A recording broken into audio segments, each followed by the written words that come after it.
Magandang umaga po sa inyong lahat at narito na yung ating 5 a.m. update na sa ating binabantayang bagyo na si Bagyong Uwan na may international name na Fung Wong.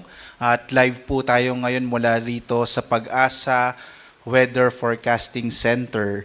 So as of 4 a.m., ang huling lokasyon na itong bagyong si Uwan ay huling namataan yung sentro ng mata ng Bagyong Uwan na sa 195 kilometers silangan sa lalawigan ng Virac sa Catanduanes. Kung makikita po ninyo, no, halos kitang-kita na yung mata ng bagyong si Uwan. Pinapakita nito na napakalakas po nitong bagyong ating minomonitor. At palapit na ito sa may bahagi ng Catanduanes. Hindi natin inaalis yung posibilidad na maaari itong mag-landfall. Kapag sinabi po nating landfall, yung sentro ng mata ng bagyo ay tatama sa kalupaan.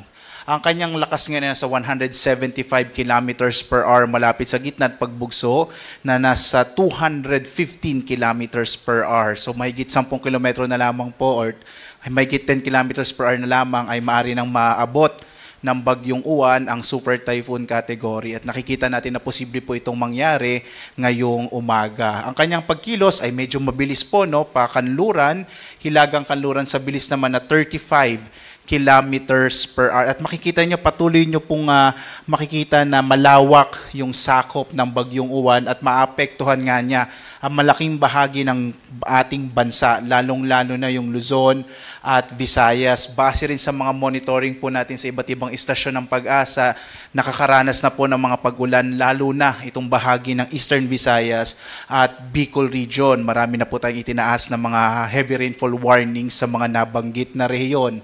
Narito yung ating latest na track sa Bagyong Uwan at makikita po natin, at ito po sana yung gusto kong bigyang diin, 2 a.m. ay nandito po ito po yung kasalukuyang lokasyon ng Bagyong Uwan at makikita po nyo in 24 hours, dadaanan niya itong kalupaan ng Luzon. By tomorrow po ng madaling araw ay nasa West Philippine Sea na yung Bagyong Uwan. Ibig sabihin po nito, ito yung panahon na pinakamararanasan natin yung mga malalakas na ulan at malalakas na hangin na maaring magdulot ng mga pagbaha, mga pagguho ng lupa, partikular na dun sa mga mabababang lugar at sa mga lugar po na very steep slope. Nakikita po natin base sa track na posible pong lumapit, partikular na sa may bahagi ng Catanduanes, itong bagyong si Uwan. Kagaya nung binanggit ko kanina, posible itong tumama sa kalupaan ng Catanduanes. Hindi na po natin inaalis yung posibilidad na yun. At maaari po itong lumakas bilang isang super typhoon ngayong umaga. So either strong typhoon po siya o super typhoon. At makikita rin natin na mamayang gabi, inaasahan na po natin, natatama naman sa kalupaan, either Aurora po or sa may southern part ng Isabela, yung bagyo at babaybayin niya po itong northern or central Luzon bago tuluyang lumabas ng patungo po sa may West Philippine Sea bukas ng madaling araw. Inuulit ko po, no, pinakamararanasan yung malalakas na mga ulan at malalakas na hangin na dulot ng Bagyong Uwan simula po ngayong araw ng Linggo hanggang bukas, lalo na po bukas ng umaga ng Lunes. Posible naman itong lumabas ng Philippine Area of Responsibility araw po ng Martes. Posible po umaga ng Martes. Makikita po natin sa track, maaari siyang muling pumasok ng Philippine Area of Responsibility araw ng Huwebes, patungo po dito sa may bahagi ng Taiwan. Sa ngayon po, patuloy pa natin itong i-monitor at kung makaka-apekto pa ito sa ating bansa. So, posible po siyang pumasok muli ng PAR ng Huwebes, pero by Friday ay muling lalabas. So, maaari din siyang tumama sa may bahagi ng Taiwan bilang isang severe tropical storm category na bagyo. Sa ngayon nga po, nakataas ang signal number 4, particular na sa Polillo Islands, eastern and central portion ng Camarines Norte, eastern portion ng Camarines Sur, sa Catanduanes, eastern portion ng Albay. Signal number 3 naman ngayon sa may southern portion ng mainland Cagayan, Isabela, Quirino, Nueva Vizcaya, Kalinga, the southern portion ng Abra Mountain Province, Ifugao, Benguet, central and southern portions ng Ilocos Sur, La Union, Pangasinan, Zambales. Sa amin po dyan sa Bataan, Tarlac, Pampanga, Nueva Ecija, Bulacan, Aurora. At ang Metro Manila po ay nasa ilalim na ngayon ng signal number 3. Cavite, eastern portion ng Batangas, Laguna, Rizal, nalalabing bahagi ng Quezon, Camarines Norte, Camarines Sur, nalalabing bahagi ng Albay, Sorsogon, Ticao at Burias Islands, Northern Samar, northern portion of Eastern Samar at northern portion ng Samar.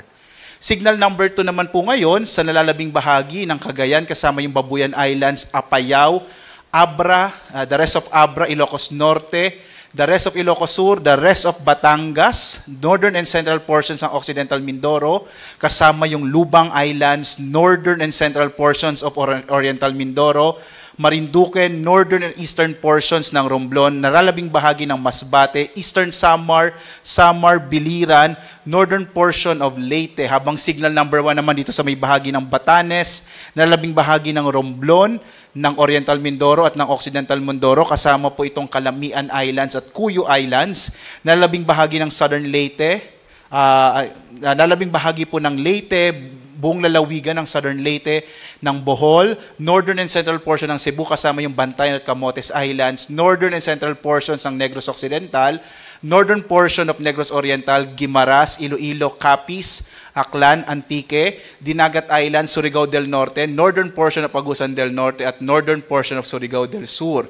Kung kayo po ay nagtataka dahil hindi nyo pa nararanasan, lalo na sa mga lugar kung saan nakataas yung signal number 3 ng mga hangin, dahil po paparating pa lamang yung bagyo, kaya po posible po na ngayong araw ay simula na pong mararanasan yung mga malalakas na ulan at malalakas na hangin na dulot po ng bagyong si Juan. Kaya po muli po sa mga kababayan natin, lalong-lalo na kung saan nakataas yung signal number 3 at signal number 4, iba yung pag-iingat po at sana by this time po kung kayo po ay nasa mga delikadong lugar, nasa mga madaling bahain o mga lugar po na malapit sa karagatan, sa mga baybay dagat, nawa po kayo po ay nakapag-evacuate na, no? Samantala po, posible pa rin makaranas ng mga pagbugso ng hangin, even po yung mga lugar na kung saan wala pong tropical cyclone wind signal. Ngayong araw, may mga pagbugso pa rin ng hangin sa Palawan at ilang bahagi ng Visayas at Mindanao. Bukas, araw ng Lunes, malaking bahagi ng Luzon at Visayas ay makararanas din ng mga pagbugso ng hangin. At sa Martes, kahit nakalabas na po yung bagyong Juan, ang kanyang trough o mga kaulapan na dala ay maaari pa rin magdala ng mga pagbugso ng hangin sa ilang bahagi ng Luzon. Samantala po, narito yung inilabas natin or na-issue na weather advisory. Ito po yung mga inaasahan nating mga pagdalang ulan ng bagyong Juan. At makikita po natin ngayong araw, halos ang malaking bahagi ng Luzon ay makararanas ng halos 100 up to 200 and greater than 200 millimeters of rain. Ang ibig sabihin po nito, yung mga lugar na madaling bahain, yung mabababang lugar, ay malaki yung posibilidad na makaranas po ng mga pagbaha, lalong-lalo na po yung mga malapit sa mga ilog, dahil nga po inaasahan natin na maraming ulan na dala itong bagyong Juan. Samantala po, no, inaasahan natin na bukas makararanas pa rin ng mga malalakas na mga pag-ulan mula po madaling araw hanggang buong umaga ng Lunes.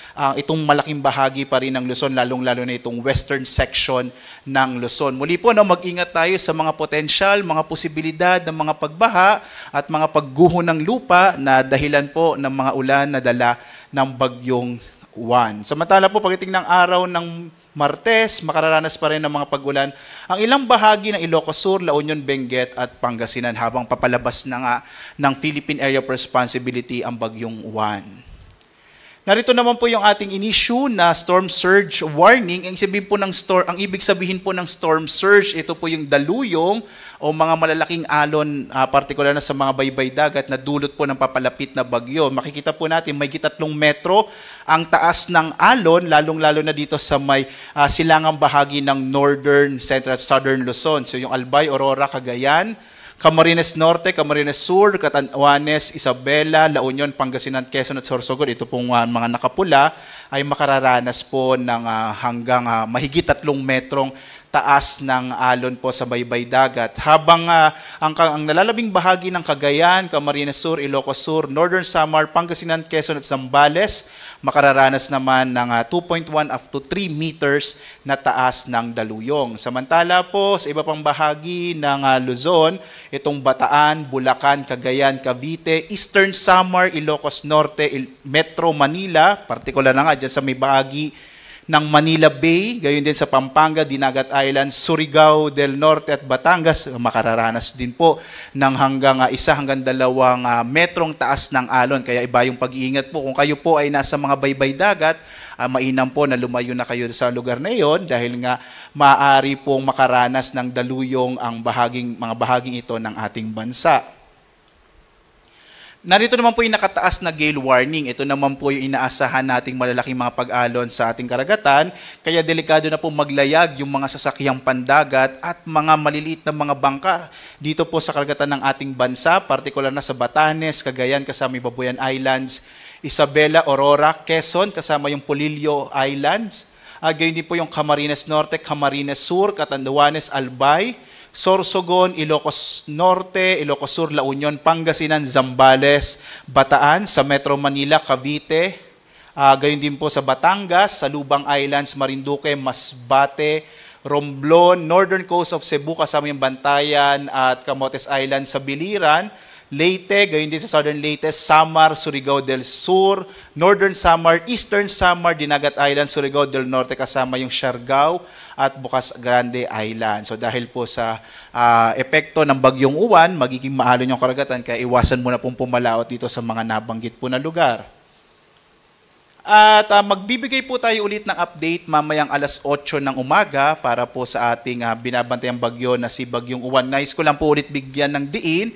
Ngayong araw po hanggang bukas, lalo na po bukas ng umaga, mararanasan natin yung mga malalakas na hangin at malalakas na ulan na dala ng Bagyong Uwan. Lalong-lalo na po dito sa may northern at central Luzon, maging ilang bahagi po ng southern Luzon, dahil po dito po dadaan yung Bagyong Uwan starting ngayong araw ng linggo. Kaya mag-ingat po kayo mga kababayan dahil po malakas po itong bagyong mararanasan ng ating bansa.